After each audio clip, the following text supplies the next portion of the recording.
धोखा देने वाली पत्नी का ऐसा अंजाम सोच भी नहीं सकते।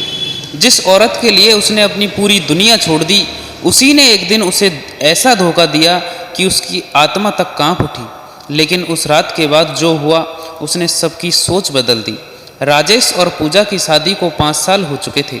जोधपुर के एक छोटे से घर में दोनों अपनी छोटी सी दुनिया बसाए हुए थे।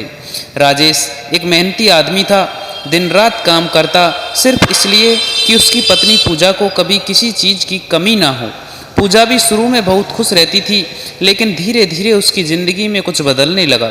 उसे राजेश का सीधा साधा स्वभाव अब बोरिंग लगने लगा था। उसे लगता था कि ज़िंदगी में कुछ मज़ा नहीं है।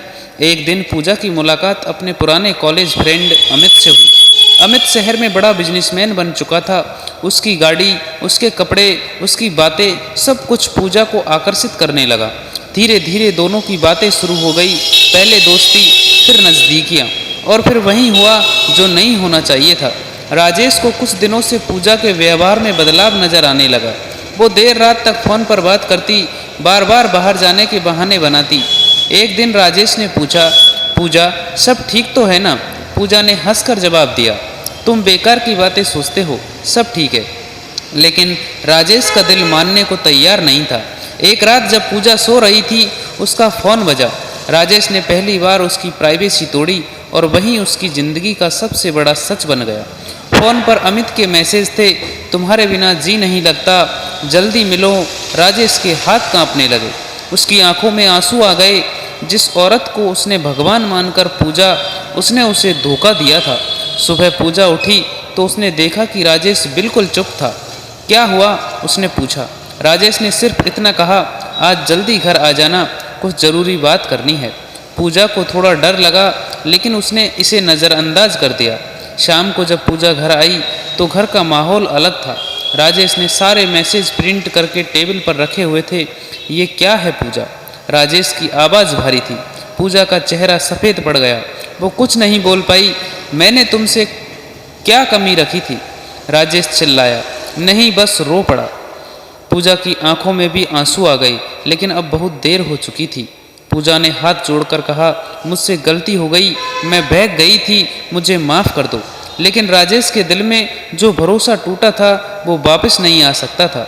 उसने कहा, गलती नहीं पूजा, ये फैसला था तुम्हारा। सबको लगा कि अब राजेश गुस्से में कुछ गलत कदम उठाएगा, लेकिन उसने जो किया, उसने सबको हैरान कर दिया। राजेश ने पूजा को ना तो मारा, ना ही घर से निकाला। उसने शांत होकर कहा, आज के बाद तुम आज़ाद हो, तुम जिसे चाहो उसके साथ जा सकती हो। पूजा हैरान रह गई।